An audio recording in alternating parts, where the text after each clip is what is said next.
teringin dia kata RM8.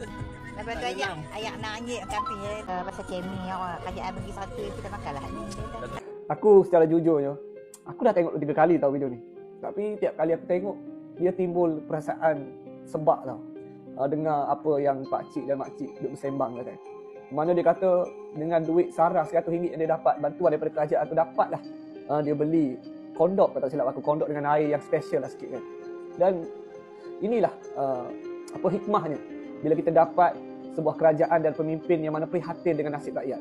Mungkin RM100 bagi kita kecil, sikit, tapi nilai RM100 tu mungkin sangat bermakna buat insan yang kurang bernasib baik. Dan pakcik ni pun sebut juga dengan duit tu lah dia boleh beli beras yang special sikit.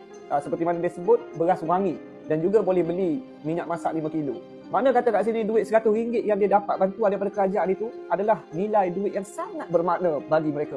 Sampai ada netizen yang reply dan react. Dia kata kami halalkan cukai kami bayar. Mana kata dengan dia nampak pakcik dan makcik ni dapat berbelanja guna duit kerajaan hasil daripada cukai tu, mereka kata mereka halalkan duit tu. Sebab apa? Sebab rakyat hari ni yang mampu bayar cukai ni, dia nampak ke mana duit itu disalurkan. Mana kata duit tu memang betul-betul dapat kepada rakyat yang memerlukan.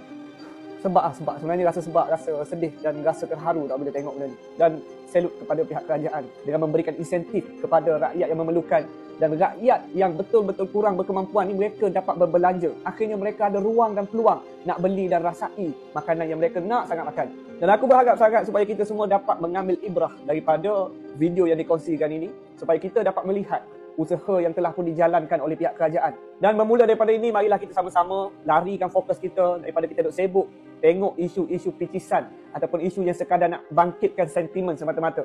Sebaliknya kita lihat apa yang kerajaan buat ni sebenarnya adalah satu langkah yang baik. Nak pulangkan balik duit daripada pembayar cukai kepada rakyat yang susah. Sebab kalau kita masih lagi fokus kepada hal-hal yang tak penting, hal-hal yang bersifat sementara, yang tak menguntungkan kita, kadang tu kita mungkin akan terlepas peluang dan ruang yang telah pun disediakan kepada kita. Jadi dalam video kali ini aku nak share sikit satu inisiatif yang dibuat oleh pihak KPKM melalui Jabatan Pertanian Negara, nak bagi RM30,000 kepada petani, yang mana ruang ini tak perlu bayar balik. Dan program ini dikhususkan kepada golongan muda. Ni yang paling penting sekali. Makna kata tindakan daripada Bang Mat hari ini nak fokus kepada pertanian dan juga nak fokus kepada golongan muda.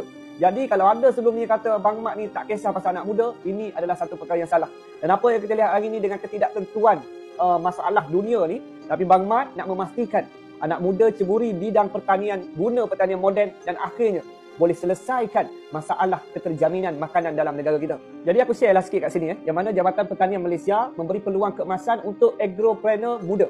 Anda berumur 18 hingga 43 tahun dan terlibat dalam pertanian, ternakan, perikanan atau industri asas tani, kini Geran Agropreneur Muda GAM Startup menawarkan sehingga RM30,000 tak perlu bayar balik. Jadi untuk maklumat lanjut, korang boleh pergilah cari page rasmi Jabatan Pertanian Malaysia, dan kat sini dah ada link untuk korang isi borang. Jadi harapan aku kat sini, tolonglah anak muda yang memang dah terlibat dalam pertanian, jangan lepaskan peluang ini. Sebab harapan negara ini sangatlah besar kepada anak muda. Nak lahirkan lebih ramai lagi petani dalam kalangan anak muda. Dengan kejayaan yang kalian cipta, akhirnya kalian boleh bayar cukai. Dan cukai itu dirasai oleh golongan-golongan kurang berkemampuan. Semangat akan menentukan kejayaan kita. Assalamualaikum.